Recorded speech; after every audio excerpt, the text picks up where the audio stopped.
ಸತ್ವಂ ರಜಸ್ತಮ ಇತಿ ತಿಸ್ರಃ ಸುರನೃ ನಾರಕಾಃ ತತ್ರಾಪ್ಯೇಕೈಕಶೋ ರಾಜನ್ ಭಿದ್ಯಂತೆ ಕಥಯಸ್ತ್ರಿಧ. ಈ ಜಗತ್ತಿನಲ್ಲಿ ಸಾತ್ವಿಕರು, ರಾಜಸರು, ತಾಮಸರು ಅಂತಿದ್ದಾರೆ. ಸಾತ್ವಿಕರು ಮುಕ್ತಿಯೋಗ್ಯರು, ರಾಜಸರು ಅನ್ನುವರು ಕೆಲವರು ನಿತ್ಯ ಸಂಸಾರಿಗಳು, ಕೆಲವರು ಮುಕ್ತಿಯೋಗ್ಯರು, ಕೆಲವರು ತಮೋಯೋಗ್ಯರು. ತಾಮಸರು ಮಾತ್ರ ಎಲ್ಲ ದೃಷ್ಟಿಯಿಂದಲೂ ತಮೋಯೋಗ್ಯರು ಅನ್ನೋದನ್ನ ಶಾಸ್ತ್ರದಲ್ಲಿ ವರ್ಣನೆ ಮಾಡಿದ್ದಾರೆ.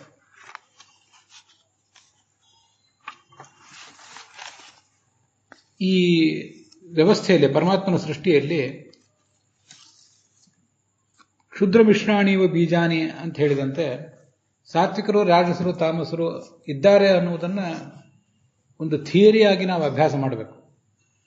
ನಾವೇ ಒಂದು ವೇಳೆ ರಾಜಸರು, ತಾಮಸರಾಗಿದ್ದರೆ ನಮ್ಮ ಗತಿ ಏನು ಅನ್ನೋ ಸಂಗತಿ, ಅಂಥ ಮೊದಲಾದ ಸಂಗತಿಗಳನ್ನು ಯಾವತ್ತೂ ಕೂಡ ಮನಸ್ಸಿಗೆ ತಂದುಕೋಬಾರದು. ನಾವು ಇವತ್ತು ನಮಗೆ ತತ್ವಜ್ಞಾನದ ಕುರಿತು ಒಂದಿಷ್ಟು ಆಸಕ್ತಿ ಇದೆ ಅಂತ ಆದರೆ, ಶ್ರವಣ ಮನನ ಧ್ಯಾನ ಅರ್ಥಾತ್ ಜಿಜ್ಞಾಸೆ ಅದ್ರ ಬಗ್ಗೆ ಒಲವಿದೆ ಅಂತ ಆದರೆ ನಾವು ಸಾತ್ವಿಕರು. ಹಾಗೆ ಭಗವಂತನ ಮಾರ್ಗದಲ್ಲಿ ಮುನ್ನಡೆಯಬೇಕು. ಅದನ್ನು ಈ ಹಿಂದೆ ನೋಡಿದ್ದೇವೆ. ನಮ್ಮ ಬಗ್ಗೆ ನಾವು ಯಾವತ್ತೂ ಕೂಡ ಆ ಥರದ ಭಾವನೆಗಳನ್ನು ತಾಳಬಾರದು ಅಂತ. ಇದರ ಜೊತೆಗೆ ಮತ್ತೂ ಒಂದು ಸಂಗತಿಯನ್ನು ಪ್ರಧಾನವಾಗಿ ನಾವು ಅಳವಡಿಸ್ಕೊಳ್ಬೇಕಾದದ್ದಿದೆ. ನಮ್ಮ ಸುತ್ತಮುತ್ತಲಿರುವವರಲ್ಲಿ ಯಾರು ಸಾತ್ವಿಕರು, ಯಾರು ರಾಜಸರು, ಯಾರು ತಾಮಸರು ಅನ್ನುವುದೂ ಕೂಡ ನಮಗೆ ಬೇಕಾದದ್ದಲ್ಲ.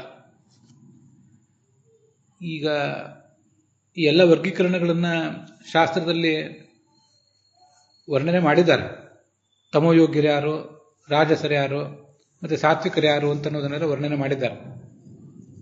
ಆದರೆ ನಮ್ಮ ಸುತ್ತಮುತ್ತಲು ನಮಗೆ ಸಂಪರ್ಕಕ್ಕೆ ಬಂದವರಲ್ಲಿ ಸಾತ್ವಿಕರಾದವರು ಯಾರಿದ್ದಾರೆ, ತಮೋಯೋಗ್ಯರು ಯಾರು, ನಿತ್ಯ ಸಂಸಾರಿಗಳು ಯಾರು ಅನ್ನುವುದು ನಮ್ಮ ಉಪಾಸನೆಗೇನು, ನಮ್ಮ ಸಾಧನೆಗೇನು ಸಂಬಂಧಪಟ್ಟಂಥ ವಿಷಯ ಅಲ್ಲ ಅನ್ನುವುದು ಯಾವತ್ತೂ ಕೂಡ ನಮ್ಮ ಗಮನದಲ್ಲಿ ಇರಬೇಕು.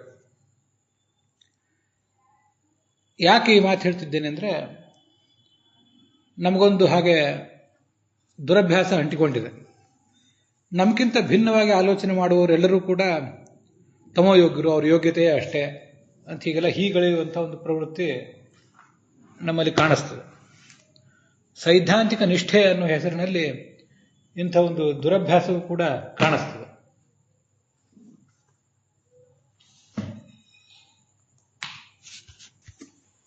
ಬಹೂನಾಂ ಜನ್ಮನಾಮಂತೆ ಜ್ಞಾನವಾನ್ ಮಾಂ ಪ್ರಪದ್ಯತೆ ಅಂತ ಶಾಸ್ತ್ರ, ಭಗವದ್ಗೀತೆ ನಮಗೆ ಹೇಳುವಂತೆ ಅನೇಕ ಜನ್ಮಗಳನ್ನು ತಳೆದ ಮೇಲೆ, ಅನೇಕ ಜನ್ಮಗಳ ಪ್ರಯತ್ನದ ನಂತರವೇ ನಮಗೆ ಜ್ಞಾನ ಬರುವುದು. ಆ ಜ್ಞಾನ ಬಂದು ಅನೇಕ ಜನ್ಮಗಳ ಬಳಿಕವೇ ನಮಗೆ ಮುಕ್ತಿ ಆಗುವುದು, ಭಗವಂತನ ನಾವು ತಲುಪುವುದು ಅಂತಿದೆ. ಇವತ್ತು ಒಬ್ಬ ವ್ಯಕ್ತಿ ಒಂದು ಜನ್ಮದಲ್ಲಿ ಹೇಗಿದ್ದಾನೆ, ಅಥವಾ ಒಂದೆರಡು ಮೂರು ಜನ್ಮಗಳಲ್ಲಿ ಹೇಗಿದ್ದಾನೆ, ಅಥವಾ ಅನೇಕ ಜನ್ಮಗಳಲ್ಲಿ ಹೇಗಿದ್ದಾನೆ, ಹಲವಾರು ಜನ್ಮಗಳಲ್ಲಿ ಹೇಗಿದ್ದಾನೆ ಅನ್ನುವುದು ಬಹಳ ಪ್ರಧಾನವೇ, ಇಲ್ಲ ಅಂತಲ್ಲ. ಆದರೆ ಒಟ್ಟಾರೆ ಅವನ ಸಾಧನೆಯ ಆಯುರ್ಮಾನ ಅಂತ ಒಂದು ಬೇರೆ ಇದೆ. ಪರಮಾತ್ಮನ ಮುಖದಿಂದ ಸೃಷ್ಟಿಗೆ ಬಂದ ಮೇಲೆ, ಪರಮಾತ್ಮನ ಹಸ್ತದಿಂದ ಮುಷ್ಟಿಯಿಂದ ಸೃಷ್ಟಿಗೆ ಬಂದ ಮೇಲೆ ಕೆಲವು ಜನ್ಮಗಳನ್ನು ಆತ ಸವಿಸಬೇಕಾಗ್ತದೆ. 1,000 ಜನ್ಮಗಳನ್ನು ಒಬ್ಬ ಸವಿಸಬೇಕಾಗ್ತದೆ ಅಂತ ನಾವು ಇಟ್ಕೊಂಡಾಗ ಒಂದು 50 100 ಹೀನವಾದ ಜನ್ಮಗಳು ಆತನಿಗೆ ಬಂದವು ಅಂತ ನಾವು ಭಾವಿಸೋಣ. ಹಾಗೆ ಭಾವಿಸಿದಾಗ ಅಂಥವನನ್ನ ಯಾರಾದರೂ ನೋಡಿ ಇವನು ತಮೋಯೋಗ್ಯ ಅಂತ ಹೀಗೆಲ್ಲ ಅನ್ನುವುದು ಥರ ಅಲ್ಲ. ನಹಿ ಕಲ್ಯಾಣಕೃತ್ ಕಶ್ಚಿತ್ ದುರ್ಗತಿಂ ತಾತ ಗಚ್ಚತಿ ಅಂತ ಭಗವದ್ಗೀತೆ ಹೇಳುವಂತೆ, ಕಲ್ಯಾಣ ಮಾರ್ಗದಲ್ಲಿದ್ದವನು ಎಂದೂ ಕೂಡ ದುರ್ಗತಿಗೆ ಹೋಗುವುದೇ ಇಲ್ಲ. ಸದ್ಗತಿಗೆ ಹೋಗಬೇಕಾದ್ರೆ ಎಷ್ಟು ಸಾಧನೆ ಆಗಬೇಕು, ದುರ್ಗತಿಗೆ ಹೋಗಬೇಕಾದ್ರೂ ಕೂಡ ಅಷ್ಟೇ ಸಾಧನೆ ಇದೆ. ಆ ಸಾಧನೆಯನ್ನ ಅವನು ಮಾಡ್ತಾ ಹೋಗ್ತಾನೆ, ಆ ಸಾಧಕ. ಅನೇಕ ವಿಷಯಗಳು ನಮ್ಮ ಎದುರಿಗಿವೆ. ಇದು ಮೊದಲೇ ಕಲಿಕಾಲ, ಕಲಹದ ಕಾಲ ಇದು. ಆದ್ದರಿಂದ ನಮ್ಮ ಕಲಹವನ್ನು ಮತ್ತಷ್ಟು ಹೆಚ್ಚಿಸುವಂತಹ ಅನೇಕ ಸಂಗತಿಗಳು. ಭಗವಂತನ ಯಾವುದೋ ಒಂದು ಅವತಾರದ ಕುರಿತು ಒಂದು ಭಿನ್ನ ಅಭಿಪ್ರಾಯ, ಅದು ಕಲಹಕ್ಕೆ ಕಾರಣ ಆಗ್ತದೆ. ಇನ್ಯಾರೋ ಒಬ್ಬ ದೊಡ್ಡ ಭಗವದ್ಭಕ್ತರು, ಅವರ ಸ್ವರೂಪದ ಕುರಿತಾಗಿ ದೊಡ್ಡದೊಂದು ಕೋಲಾಹಲವೇ ಆಗಿಬಿಡ್ತದೆ, ಸಂಘರ್ಷ ಏರ್ಪಡುತ್ತದೆ, ಗುಂಪುಗಳ ನಡುವೆ ಅಂತರ ಏರ್ಪಟ್ಟು ಬಿಡುತ್ತದೆ. ಯಾವುದೋ ಒಂದು ಪೂಜಾ ಸ್ಥಾನ, ಇನ್ಯಾವುದೋ ಒಂದು ದೇವಾಲಯ, ಮತ್ತೆ ಯಾವುದೋ ಒಂದು ದೇವತಾ ಪ್ರತಿಮೆ, ಅದರ ಬಗ್ಗೆನೂ ಕೂಡ ಬಹಳ ಸುಲಭವಾಗಿ ನಮ್ಮಲ್ಲಿ ವರ್ಗಗಳು ಏರ್ಪಡ್ತಾ ಇವೆ. ಆ ವರ್ಗಗಳ ನಡುವೆ ನಿರಂತರವಾದಂಥ ಸಂಘರ್ಷ, ಅದನ್ನು ಸೈದ್ಧಾಂತಿಕ ನಿಷ್ಠೆ ಅನ್ನೋ ಹೆಸರಿನಲ್ಲಿ ಬೆಳೆಸ್ಕೊಂಡು ಹೋಗುವಂಥ ಪ್ರಯತ್ನಗಳನ್ನು ನಾವು ಮಾಡ್ತಾ ಇದ್ದೇವೆ. ಇದರ ಬಗ್ಗೆ ನಾವು ಬಹಳ ಎಚ್ಚರಿಕೆಯಿಂದಿರಬೇಕು. ಹಾಗೆ ಆಲೋಚನೆ, ಅಂಥ ದುರಭ್ಯಾಸಗಳಿಗೆ ನಾವು ಬಲಿ ಬೀಳಬಾರದು ಅನ್ನೋದು ಒಂದು ವಿಷಯ. ಇನ್ನೊಂದು, ಅಂಥದ್ರಲ್ಲಿ ಯಾವುದೋ ಒಂದು ನಂಬಿಕೆ ನಮ್ಮದಾದಾಗ, ನಮ್ಮ ನಂಬಿಕೆಯನ್ನು ಯಾರು ಅಪ್ಪಿಕೊಂಡಿಲ್ಲ ಅಂಥವರನ್ನು ತಮೋ ಯೋಗ್ಯರುವಂಥವನು, ನರಕಕ್ಕೆ ಯೋಗ್ಯರುವಂತನೋ ಹೇಳುವುದು ಪ್ರಶಂಸನೀಯ ಅಲ್ಲ.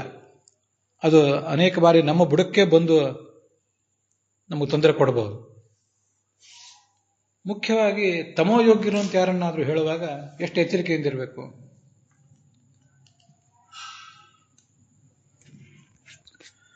ಅನಾದಿ ದ್ವೇಷಣೋ ದೈತ್ಯ ವಿಷ್ಣು ದ್ವೇಷೋ ವಿವರ್ಧಿತ. ಭಗವಂತನನ್ನ, ಭಾಗವತರನ್ನ ನಿರಂತರವಾಗಿ ದ್ವೇಷಿಸಬೇಕು. ಅಂಥ ದ್ವೇಷವೇ ದುರ್ಗತಿ ಕಾರಣ ಆಗ್ತದೆ. ಸ್ವಲ್ಪ ಆದರೂ ದ್ವೇಷ ಇರಬೇಕು. ಕಿಂಚಿತ್ ದ್ವೇಷಯುತಾಹ. ಆ ದುಷ್ಟರಲ್ಲೇ ತಾರತಮ್ಯಗಳಿವೆ. ಬಹಳವಾಗಿ ದ್ವೇಷಿಸುವವರು ಕೆಲವರು, ಸ್ವಲ್ಪವೇ ದ್ವೇಷಿಸುವವರು ಕೆಲವರು. ಅಂತೂ ಅಂಥ ದ್ವೇಷ ಇದ್ರೆ ಮಾತ್ರ ಅವರಿಗದು ತಮೋ ಗತಿಗೆ ಪ್ರಾಪಕ ಆಗ್ತದೆ. ಇಲ್ಲದೆ ಹೋದರೆ ತಮಸ್ಸಿಗೆ ಹೋಗುವುದು ಸಾಧ್ಯ ಆಗೋದಿಲ್ಲ. ನವವಿಧ ದ್ವೇಷಗಳಲ್ಲಿ ಒಂದನ್ನಾದರೂ ಮಾಡಬೇಕು. ಪರಮಾತ್ಮನಿಗೂ ಜೀವರಿಗೂ ಅಭೇದವನ್ನು ತಿಳಿಯುವುದು, ಪರಮಾತ್ಮನ ನಿರ್ಗುಣ ಅಂತ ತಿಳಿಯುವುದು, ಅವನ ಗುಣಗಳನ್ನು ಅಪೂರ್ಣ ಅಂತ ತಿಳಿಯುವುದು, ಬ್ರಹ್ಮಾದಿಗಳಿಗೂ ಅವನಿಗೂ ಸಾಮ್ಯವನ್ನು ಹೇಳುವುದು, ಬ್ರಹ್ಮಾದಿಗಳೇ ಉತ್ತಮರು ಅನ್ನುವುದು, ಹರಿಯ ರೂಪ ಗುಣಕ್ರಿಯಾದಿಗಳಲ್ಲಿ ಭೇದವನ್ನು ಆಲೋಚನೆ ಮಾಡುವುದು, ಮತ್ತೆ ಅವತಾರಗಳಲ್ಲಿ ಅವನಿಗೆ ಜನನ ಮರಣ ಇವೆ ಅಂತ ತಿಳಿಯೋದು, ಭಗವಂತನ ಭಕ್ತರನ್ನು ದ್ವೇಷಿಸುವುದು, ಭಗವಂತನ ಕುರಿತಾದ ಶಾಸ್ತ್ರವನ್ನು ದ್ವೇಷಿಸುವುದು, ಇವೆಲ್ಲ ದ್ವೇಷದ ಲಕ್ಷಣಗಳು ಅಂತ ಹೀಗೆ ವರ್ಣನೆ ಮಾಡಿದ್ದಾರೆ. ಇಂಥ ದ್ವೇಷಗಳಲ್ಲಿ ಎಲ್ಲ ದ್ವೇಷಗಳನ್ನು ಅಥವಾ ಯಾವುದಾದ್ರು ಒಂದು ದ್ವೇಷವನ್ನಾದರೂ ಮಾಡ್ತಾ ಇದ್ರೆ ಅದು ಭಗವಂತನ ದ್ವೇಷದಲ್ಲಿ ಪರ್ಯವಸಾನ ಕಾಣುತ್ತದೆ. ಆವಾಗ ಅವನಿಗೆ ದುರ್ಗತಿ ಆಗ್ತದೆ. ನಮ್ಮ ಎದುರಿಗಿರುವಂಥ ಒಬ್ಬ ವ್ಯಕ್ತಿ, ಅವನು ಇವತ್ತಿನ ಜನ್ಮ ನಮಗೆ ಕಾಣಿಸ್ತಾ ಇದೆ. ಆ ಇವತ್ತಿನ ಜನ್ಮದಲ್ಲಿ ಕೂಡ ಆ ಜನ್ಮದ ಯಾವುದೋ ಕೆಲವು ಕಾಲ ಮಾತ್ರ ನಾವು ಆತನ ಜೊತೆಗಿರ್ತೇವೆ. ಆದ್ರಿಂದ ಅಂಥವನನ್ನ ತಮೋಯೋಗ್ಯ ಅಂತ ಹೇಳುವುದು ಎಷ್ಟು ಸರಿ? ನಮಗೇನು ಅಧಿಕಾರ ಇದೆ ಆ ಥರ ತಮೋಯೋಗ್ಯ ಅಂತ ಹೇಳಲಿಕ್ಕೆ? ಇದ್ರ ಬಗ್ಗೆ ನಾವು ಆಲೋಚನೆ ಮಾಡಬೇಕು. ಇಂಥ ಅನೇಕ ಜನ್ಮಗಳನ್ನು ಸಾಧಕ ಎತ್ತಬೇಕಾಗ್ತದೆ. ಅವನು ಮೂಲತಃ ಒಂದು ಭಗವಂತನ ಭಕ್ತ ಆಗಿದ್ದವನಾದರೆ ಅವನು ಇಂಥ ಅನೇಕ ಏಳು ಬೀಳುಗಳನ್ನು ಅನುಭವಿಸಿ ಮುಂದೆ ದೊಡ್ಡ ಪ್ರಮಾಣದಲ್ಲಿ ಸಾಧನೆಯನ್ನು ಮಾಡಿ ಭಗವಂತನ ಪ್ರಾಪ್ತಿಯನ್ನು ಪಡೆಯುವಂಥವನಾಗಿದ್ದರೆ ಅಂಥ ಸಂದರ್ಭದಲ್ಲಿ ಅವನನ್ನು ತಮೋಯೋಗ್ಯ ಅಂತ ಹೇಳಿದ ಪಾಪ ನಮಗೆ ತಟ್ಟೋದಿಲ್ವಾ? ಇದು ನಮಗೆ ಯಾಕೆ ಬೇಕಾಗಿದೆ ಇಂಥ ಕೆಲಸಗಳು? ಇಂಥ ವಿಷಯಗಳನ್ನು, ಯಾವುದೋ ಕೆಲವು ವಿಷಯಗಳು, ವಿವಾದಕ್ಕೆ ಕಾರಣವಾಗುವಂಥ ವಿಷಯಗಳು, ಅಂಥವುಗಳನ್ನು ಬಲವಾಗಿ ಪ್ರತಿಪಾದನೆ ಮಾಡಿ ನಮಗೆ ವಿರುದ್ಧವಾಗಿ ಆಲೋಚನೆ ಮಾಡುವವರೆಲ್ಲರೂ ಕೂಡ ನರಕಕ್ಕೆ ಯೋಗ್ಯರುವಂತನೋ ತಮಸ್ಸಿಗೆ ಯೋಗ್ಯರುವಂತನೋ ಹೇಳುವುದೆಲ್ಲ ಹೇಗೆ ಸರಿಯಾಗ್ತದೆ ಶಾಸ್ತ್ರದಲ್ಲಿ? ಇದನ್ನು ಸ್ವಲ್ಪ ವಿಚಾರ ಮಾಡಬೇಕು.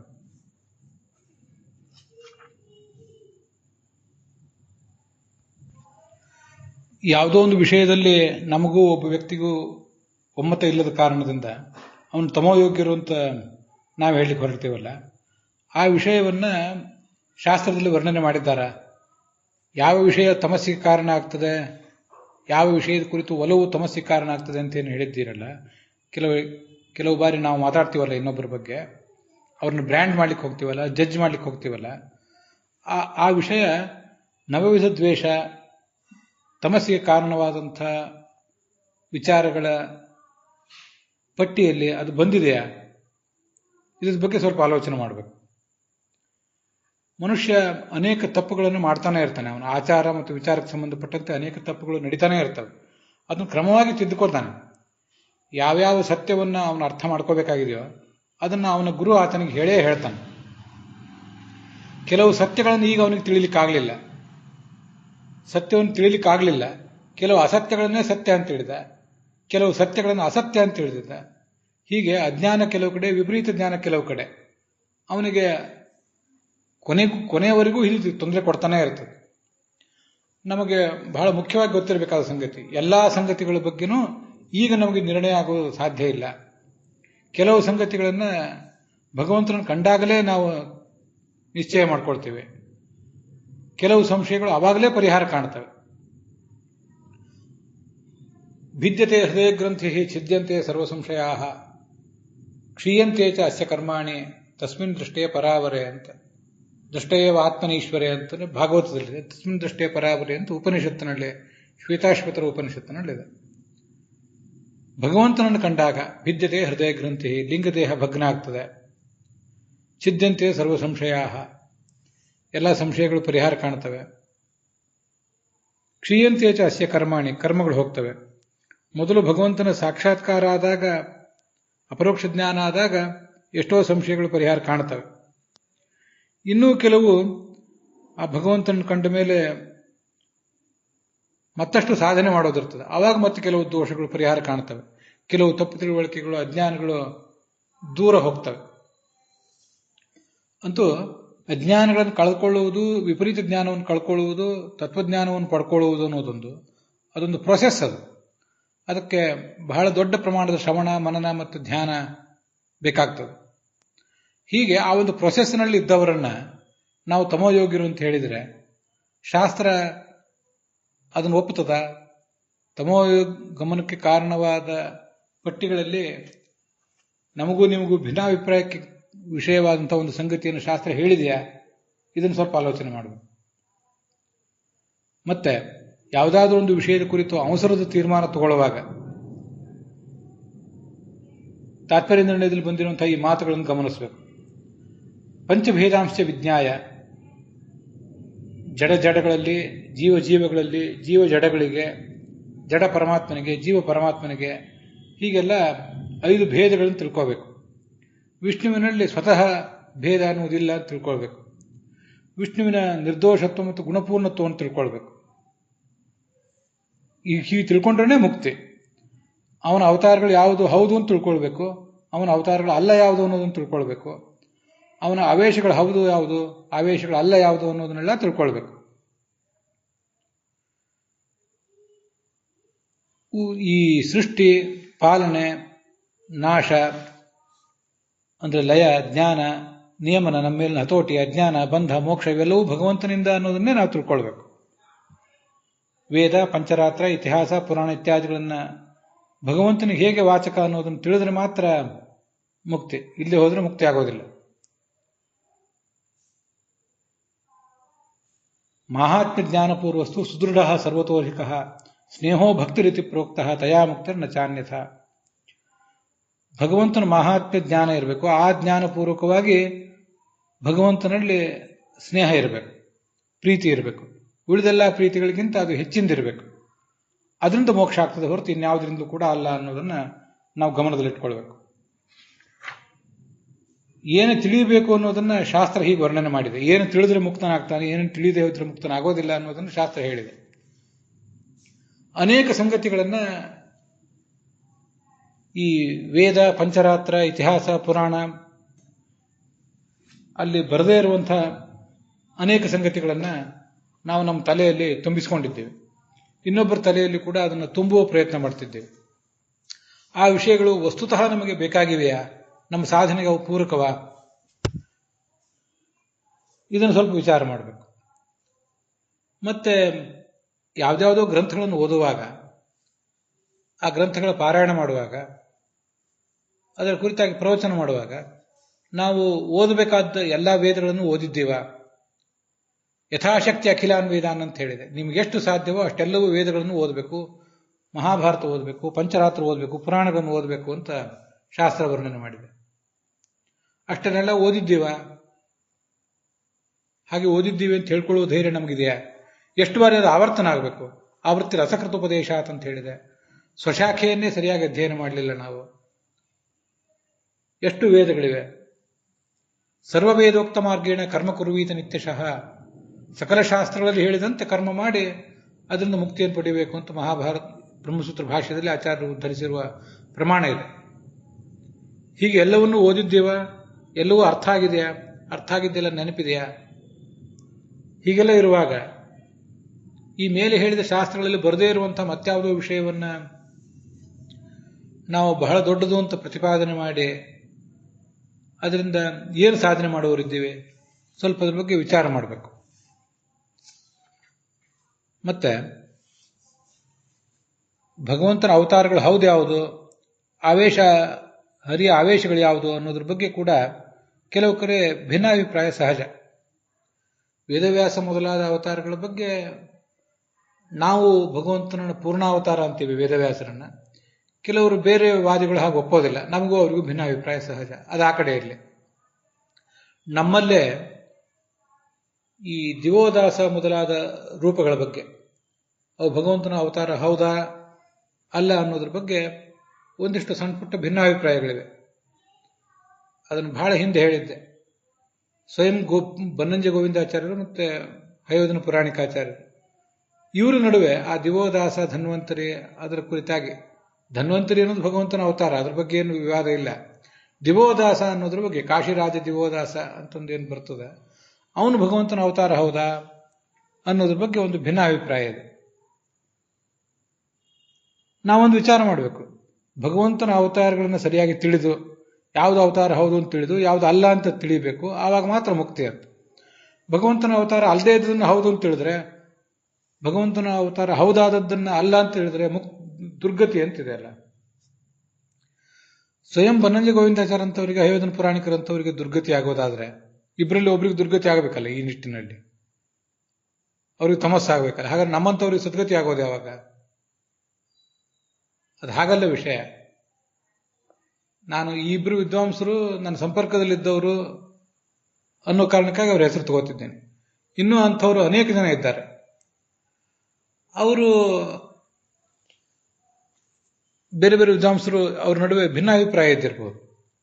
ನಾವು ಅವ್ರು ಹೇಳಿದ್ದನ್ನು ಒಪ್ಪದೇ ಇರಬಹುದು. ಆದರೆ ಆ ಎಲ್ಲ ವಿದ್ವಾಂಸರನ್ನು ಹಿಡಿದು ನಮ್ಮನ್ನೂ ಹಿಡಿದು ನಾವೆಲ್ಲ ಇನ್ನೂ ಪ್ರೊಸೆಸ್ನಲ್ಲಿದ್ದೇವೆ. ಮತ್ತಷ್ಟು ಶ್ರವಣ ಮಾಡಬೇಕಾಗಿದೆ, ಮನನ ಮಾಡಬೇಕಾಗಿದೆ, ಧ್ಯಾನ ಮಾಡಬೇಕಾಗಿದೆ. ಆ ಪ್ರಕ್ರಿಯೆಯಲ್ಲಿ ತಪ್ಪು ಗ್ರಹಿಕೆಗಳನ್ನು ಅಂದರೆ ವಿಪರೀತ ಜ್ಞಾನಗಳನ್ನು, ಸಂಶಯಗಳನ್ನು, ಜ್ಞಾನದ ಕೊರತೆಯನ್ನೆಲ್ಲ ನಾವು ಮುಂದೆ ಮುಂದೆ ನೀಗಿಕೊಳ್ಳುವವರಿದ್ದೀವಿ ಕ್ರಮವಾಗಿ. ಯಾವತ್ ಬ್ರಹ್ಮ ಬ್ರಹ್ಮಣಸ್ತು ಪ್ರಾಯೋನಾ ಪ್ರತಿಭಾಸಿತಂ. ಚತುರ್ಮುಖ ಬ್ರಹ್ಮನಿಗೆ ತಿಳಿಯಬೇಕಾದದ್ದೇನೂ ಇಲ್ಲ, ಎಲ್ಲವೂ ತಿಳಿದಾಗಿದೆ. ವಿಷ್ಣು ಪ್ರೀತ್ಯರ್ಥಮೇವಾಸ್ಯ ಶ್ರೋತವ್ಯಂ ಪ್ರಾಯಶೋ ಹರೇಹೆ. ಆದರೂ ಮತ್ತಷ್ಟು ಶ್ರವಣ ಮಾಡ್ತಾನಂತೆ, ಯಾಕಂದ್ರೆ ಭಗವಂತನಿಗೆ ಪ್ರೀತಿ ಆಗಲಿ ಅಂತ.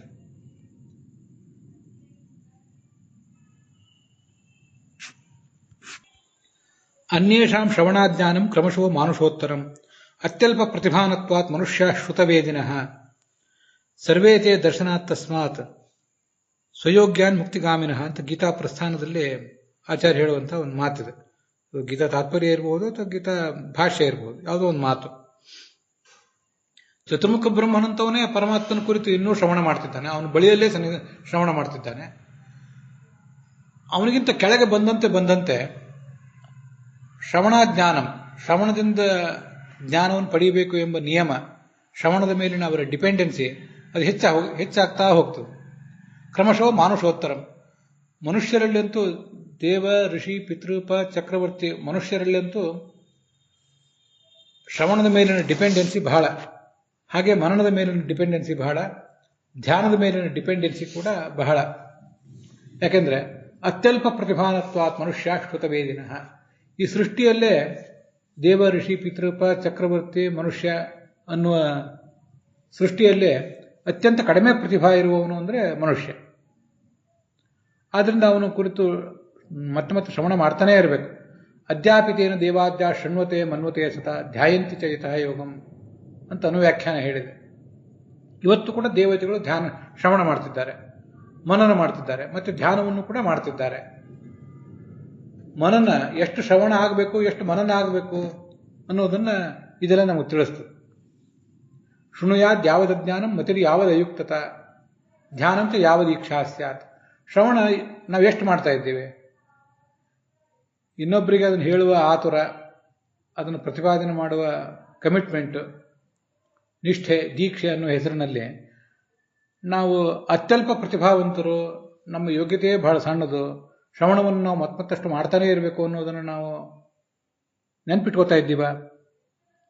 ಶ್ರವಣವನ್ನು ನಾವು ಮಾಡ್ತಾ ಇಲ್ಲ ಅಂದರೆ ನಮಗೆಲ್ಲವೂ ಗೊತ್ತಾಗಿದೆ ಅಂತ ಅರ್ಥ, ಅಥವಾ ಎಲ್ಲವೂ ಗೊತ್ತಿಲ್ಲ ಅನ್ನೋದು ಗೊತ್ತಿಲ್ಲ ಅಂತ ಅರ್ಥ. ಇಷ್ಟೇ. ಹೀಗೆ ಎಲ್ಲಿವರೆಗೆ ಅಜ್ಞಾನ ಇದೆಯೋ ಅಲ್ಲಿವರೆಗೂ ಶ್ರವಣ ಮಾಡ್ತಾನೇ ಇರಬೇಕಂತ.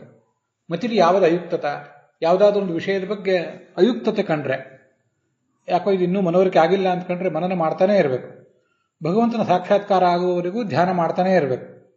ಹೀಗೆಲ್ಲ ವಿಷಯಗಳನ್ನು ಶಾಸ್ತ್ರದಲ್ಲಿ ವರ್ಣಿಸಿದ್ದಾರೆ. ಶ್ರವಣ ಮನನ ಧ್ಯಾನಗಳು, ಒಟ್ಟಾರೆ ಬ್ರಹ್ಮಜಿಜ್ಞಾಸ ಅನ್ನೋದು ಎಷ್ಟು ನಿರಂತರವಾಗಿ ನಡಿಬೇಕು ಅನ್ನೋದನ್ನು ತೋರಿಸಿದ್ದಾರೆ. ಹೀಗೆ ಒಂದು ಪ್ರೊಸೆಸ್ ಇದೆ. ಆ ಪ್ರೊಸೆಸ್ನಲ್ಲಿ ಯಾರಾದರೂ ಇದ್ದರೆ ಅಂಥವರನ್ನು ನೋಡಿ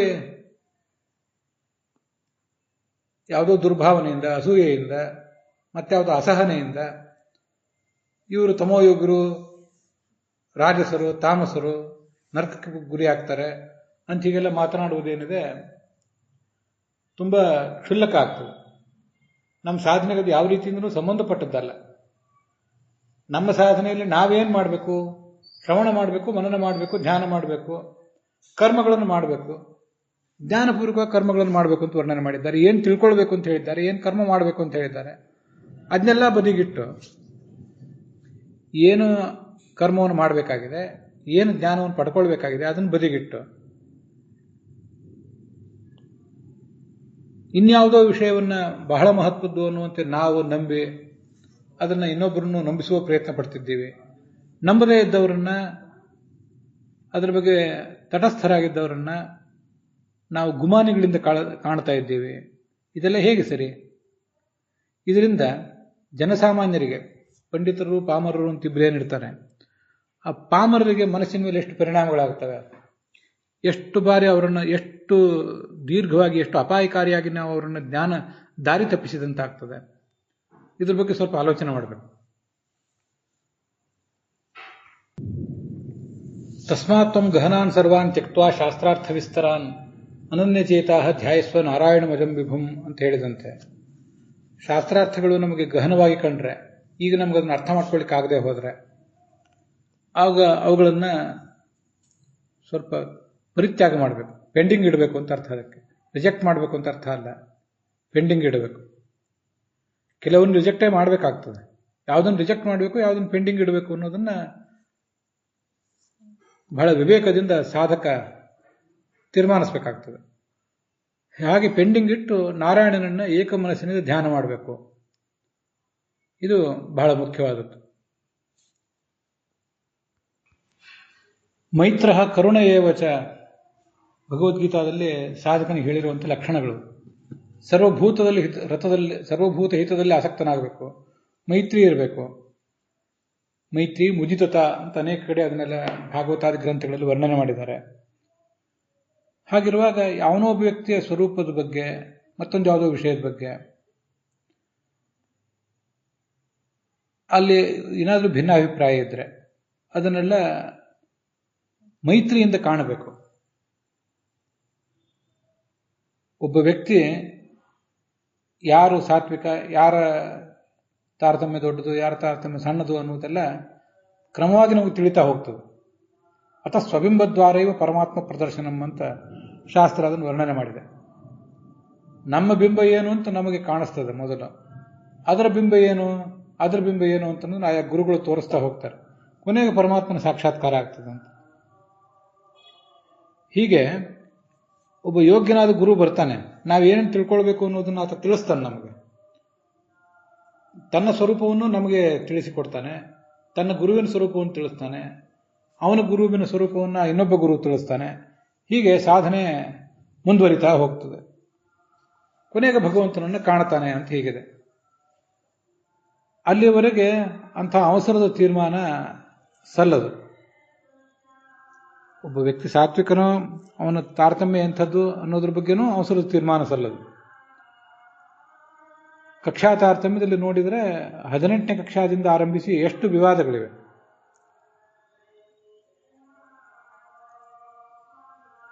ಪ್ರಹ್ಲಾದರಾಜನಂಥವರು 19ನೇ ಕಕ್ಷಾದಲ್ಲಿದ್ದವರು ನಾರದರ ಉಪದೇಶವನ್ನು ಪಡ್ಕೊಂಡು 16ನೇ ಕಕ್ಷಾದಲ್ಲಿ ಬರ್ತಾರೆ ಅಂತ ದಾಸ ಸಾಹಿತ್ಯದಲ್ಲಿ ಕೆಲವು ಕಡೆ ವರ್ಣನೆ ಇದೆ.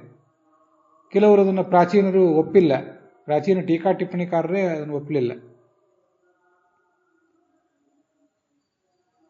ಯಮ, ಸೋಮ, ಕವಿವಾಹನ ಎಂಬ ಅಗ್ನಿಗಳು, ವಸು, ರುದ್ರ, ಆದಿತ್ಯ ಎಂಬ ದೇವತೆಗಳು ಅವ್ರ ಗಣಗಳೇ ಅಥವಾ ಪ್ರತ್ಯೇಕ ದೇವತೆಗಳೇ ಅನ್ನೋದ್ರ ಬಗ್ಗೆ ವಿವಾದಗಳಿವೆ. ಇವೆಲ್ಲ ಸಂಗತಿಗಳು ಕೂಡ ಕ್ರಮವಾಗಿ ನಮಗೆ ತಿಳಿತಾ ಹೋಗ್ತವೆ. ಈಗ ಯಾವುದೋ ಒಂದ್ರ ಬಗ್ಗೆ ನಾವು ಅವಸರದ ತೀರ್ಮಾನ ತಗೊಳ್ಳೋದು ಬೇಡ, ಅಥವಾ ಆಕಸ್ಮಿಕವಾಗಿ ಅವಸರದ ತೀರ್ಮಾನ ತಗೊಂಡ್ರೂ ಕೂಡ ಭಕ್ತನಾದವನಿಗೆ ಆ ತಪ್ಪು ತಿಳುವಳಿಕೆಯೂ ಕೂಡ ಕ್ರಮವಾಗಿ ಮರೆಯಾಗಿ ಸರಿಯಾದ ತಿಳುವಳಿಕೆ ಆ ತಪ್ಪು ತಿಳುವಳಿಕೆಯ ಸ್ಥಾನವನ್ನು ಪಡ್ಕೋತದೆ. ಆ ಸ್ಥಾನಕ್ಕೆ ಅದು ಬರ್ತದೆ, ಆತನನ್ನು ಮೇಲೆತ್ತುತ್ತದೆ.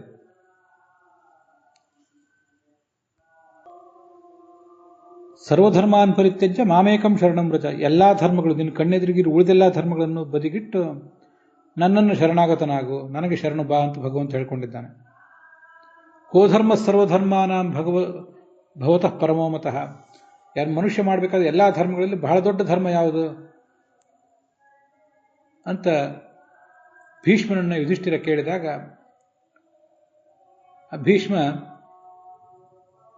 ಆ ಭಗವಂತನ ಗೌಣ ನಾಮಗಳನ್ನು, ಗುಣವಾಚಕ ನಾಮಗಳನ್ನು ಪಠಿಸುವುದು, ಅರ್ಥಾನುಸಂಧಾನ ಮಾಡಿಕೊಳ್ಳುವುದೇ ಬಹಳ ದೊಡ್ಡ ಧರ್ಮ ಅಂತ ಅದನ್ನು ವರ್ಣನೆ ಮಾಡಿದ್ದಾನೆ. ಇದು ಬಹಳ ಪ್ರಧಾನವಾದ ಧರ್ಮ. ನಾವೆಲ್ಲರೂ ಭಗವಂತನಿಗೆ ಶರಣಾಗತರಾಗಬೇಕು, ಅದೊಂದು ಬಹಳ ಪ್ರಧಾನವಾದ ಧರ್ಮ. ಭಗವಂತನ ಗೌಣ ನಾಮಗಳನ್ನು, ಗುಣವಾಚಕ ನಾಮಗಳನ್ನು ಅರಿಯಬೇಕು ಅನ್ನುವ ಒಂದು ಸಂಗತಿ ನಮ್ಮನ್ನು ಒಗ್ಗೂಡಿಸಬೇಕು. ನಮ್ಮನ್ನು ಒಗ್ಗೂಡಿಸಬೇಕಾದಂಥ ತತ್ವ ಬಹಳ ದೊಡ್ಡದಿದೆ. ನಾಸ್ತಿ ನಾರಾಯಣ ಸಮಂ ನ ಭೂತಂ ನ ಭವಿಷ್ಯತಿ ಏತೇನ ಸತ್ಯವಾಕ್ಯೇನ ಸರ್ವಾರ್ಥಾನ್ ಸಾಧಯಾಮ್ಯಹಂ. ನಾರಾಯಣನಿಗೆ ಸಮಾನವಾದ ತತ್ವವೇ ಬೇರೆ ಯಾವುದೂ ಇಲ್ಲ. ಈ ಒಂದು ತತ್ವವನ್ನು ತಿಳಿದಿದ್ದರಿಂದ ಉಳಿದೆಲ್ಲ ತತ್ವಗಳನ್ನು ನಾನು ಅರ್ಥ ಮಾಡ್ಕೊಳ್ತೇನೆ, ಉಳಿದೆಲ್ಲ ತತ್ವಗಳು, ಉಳಿದೆಲ್ಲ ಸಂಗತಿಗಳು ಇದಕ್ಕೆ ಅಧೀನ ಅಂತ ಮಹಾಭಾರತ ಹೇಳಿದೆ. ಹೀಗೆ ಸಮಾಜದ ಎಲ್ಲ ವರ್ಗಗಳ ಮನಸ್ಸನ್ನು ಒಗ್ಗೂಡಿಸುವಂಥ ಶಕ್ತಿ ಆ ಶಾಸ್ತ್ರದ ಕೆಲವು ಪ್ರಮೇಯಗಳಿಗಿದೆ. ಅದನ್ನು ಪ್ರತಿಪಾದನೆ ಮಾಡುವ ಮೂಲಕ ಸಮಾಜ ಏಕೀಕೃತ ಆಗಬೇಕು. ಅದನ್ನೇ ಶ್ರವಣ ಮಾಡಬೇಕು, ಅದನ್ನೇ ಪ್ರತಿಪಾದನೆ ಮಾಡಬೇಕು.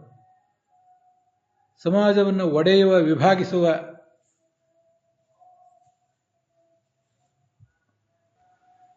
ಸುಪೀರಿಯಾರಿಟಿ ಕಾಂಪ್ಲೆಕ್ಸ್, ಮೇಲರಿಮೆ ಅದು ಸರ್ವಥಾ ಉಚಿತ ಅಲ್ಲ. ಅದ್ರ ಬಗ್ಗೆ ಬಹಳಷ್ಟು ಸಂಯಮ ಬೇಕು. ನಮ್ಮ ಸುತ್ತಮುತ್ತಲು ನಮ್ಮ ಸಂಪರ್ಕಕ್ಕೆ ಬಂದ ವ್ಯಕ್ತಿಗಳಲ್ಲಿ ಯಾವ ನಿರ್ದಿಷ್ಟ ವ್ಯಕ್ತಿಗಳು, ನಮ್ಮ ಪರಿಚಿತರು, ನಮ್ಮ ಸಂಬಂಧಿಕರು ಮೊದಲಾದವರಲ್ಲಿ, ಒಟ್ಟಾರೆ ನಮ್ಮ ಪರಿಸರದಲ್ಲಿರುವವರು ಯಾರು ಸಾತ್ವಿಕರು ಯಾರು ತಾಮಸರು ಅನ್ನೋದು ನಮ್ಮ ಸಾಧನೆಗೆ ಸಂಬಂಧಪಟ್ಟದ್ದಲ್ಲ. ದೇವತೆಗಳು ಸಾತ್ವಿಕರು, ಮನುಷ್ಯರು ರಾಜಸರು, ಕೆಲವರು ತಾಮಸರು, ಕೆಲವರು ನಿತ್ಯ ಸಂಸಾರಿಗಳು, ದೈತ್ಯರೆಲ್ಲ ತಾಮಸರು ಅಂತ ಶಾಸ್ತ್ರ ಅದನ್ನು ವರ್ಣನೆ ಮಾಡಿ ಆಗಿದೆ. ನಮ್ಮ ಪರಿಸರಕ್ಕೆ ಬಂದವರಲ್ಲಿ ಪ್ರತಿಯೊಬ್ಬರಲ್ಲೂ ಇವರು ಸಾತ್ವಿಕರ, ಇವರು ರಾಜಸರ, ಇವರು ತಾಮಸರ ಅಂತ ತೀರ್ಮಾನ ಮಾಡಿಕೊಳ್ಳಬೇಕಾದದ್ದು ನಮಗೆ ಅನವಶ್ಯಕ. ಅದೆಲ್ಲವನ್ನು ಭಗವಂತ ನೋಡ್ತಾನೆ. ಇದಿಷ್ಟು ಈ ಭಾಗವತಾದಿ ಗ್ರಂಥಗಳನ್ನು ನಾವು ನೋಡಿದಾಗ, ತಾತ್ಪರ್ಯ ನಿರ್ಣಯವನ್ನು ಗಮನಿಸಿದಾಗ, ಮಹಾಭಾರತವನ್ನು ಗಮನಿಸಿದಾಗ, ವೇದಾದಿಗಳನ್ನು ಗಮನಿಸಿದಾಗ ನಮಗೆ ತಿಳಿದು ಬರುವಂಥ ಒಂದು ಸಂಗತಿ. ಅದನ್ನು ನಿಮ್ಮೆದುರಿಗೆ ಹಂಚಿಕೊಂಡಿದ್ದೇನೆ.